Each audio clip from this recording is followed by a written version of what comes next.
Regardez-vous même la vidéo aussi. N'oubliez jamais. Quand tu donnes ton argent à la bonne femme ou aux bonnes femmes, parce que tu n'es pas obligé d'être monogame, t'inquiète pas, l'argent que tu donnes, ça revient fois 10. Quand tu donnes ça à la sauterelle, qui n'est même pas reconnaissante, qui se propage un peu partout, l'argent que tu donnes, là, ça ne revient jamais. Au contraire même, c'est comme si elle implante une malédiction dans ta vie. On va parler un tout petit peu de vous, si vous en avez convenance. Est-ce que c'est votre première expérience dans l'entrepreneuriat, dans le business? Est-ce qu'avant ça, vous aviez déjà fait des affaires? Moi, j'ai toujours eu un esprit d'entrepreneur. Hein. Oui. Et j'ai eu la grâce de rencontrer un mari qui a les mêmes visions que moi, qui a les mêmes projets que moi. Et on se bat pour les mêmes triomphes. Fait que pour nous, entreprendre n'est pas seulement créer des entreprises. Oui. C'est porter des visions, c'est prendre des responsabilités, c'est bâtir quelque chose qui a de l'impact sur la population. Fait que non, KGM n'est pas notre premier pas dans le monde du business. On avait commencé par des ressources intermédiaires qui abritent les personnes âgées, la santé mentale et les déficients intellectuels. On en a une douzaine à travers le Québec.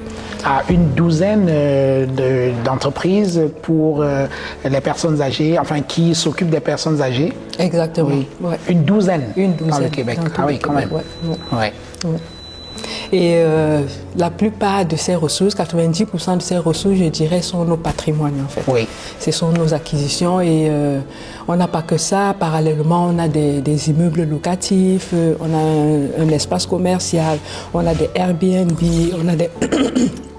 On a des condos à louer, on a des lofts aussi, et puis on est en processus d'acquisition d'autres immeubles. Et il n'y a pas que ça, je fais aussi, j'ai plusieurs casquettes. Hein. Allez-y, allez-y, on a le temps pour voir toutes vos casquettes. Je fais aussi dans le service traiteur avec ma petite sœur Coco Délice. Oui. Et j'ai aussi parti une ligne de parfum.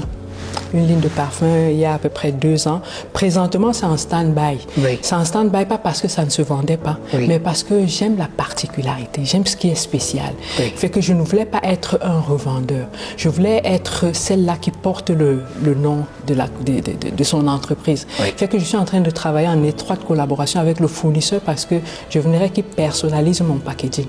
Je voulais qu'il mette mon nom, autant que les grandes marques. Pourquoi pas moi aussi? Oui. Comprenez? Fait que le parfum va renaître d'ici fin de l'année, début année prochaine. Oui. C'est impressionnant tout ce que vous avez pu entreprendre jusqu'à présent. Et vous insistez beaucoup pour dire « mon mari et moi ». Ça veut dire que c'est des initiatives conjointes. Hein? Oui, justement. Oui. Mon mari et moi, on est partis de rien. Oui. On est partis de rien. Fait qu'on a bâti ensemble. On s'entendait beaucoup et puis on prenait des décisions toujours ensemble. On a toujours fonctionné ensemble. Notre relation a été très, très fusionnelle dès le départ. Hein. Fait que, et comme j'ai dit, on a toujours eu des mêmes triomphes. On se bat pour les mêmes objectifs. Moi, en tant que femme africaine, l'homme qui vient m'épouser ou qui vient faire une quelconque relation à moi doit prendre soin de moi. Ce n'est pas va prendre ou peut prendre, c'est doit prendre soin de moi. De A à Z. Je dis bien de A à Z. Maintenant, je peux, éventuellement, s'il s'exprime bien, s'il fait bien, je peux l'aider dans sa tâche. Je dis bien aider, ce n'est pas que je vais porter sa tâche à sa place. Je peux l'aider. Et s'il ne s'exprime pas bien, je ne vais même pas l'aider et rien ne va m'arriver. D'accord? C'est un peu ma philosophie là-bas. Tu vois dans quel moment la société nous a mis, non? Si tu veux continuer à être bête, c'est ton problème. Apprenti, moi il descend ici. Donc du coup, tout ce que je peux dire à un jeune qui souffre, qui est en difficulté, c'est que c'est son heure de lire, qu'il lise calmement, sans trop faire de bruit et sans pleurer. Parce qu'on n'a pas que ça à faire. Pas venir faire des vidéos où tu pleures, on s'en fout.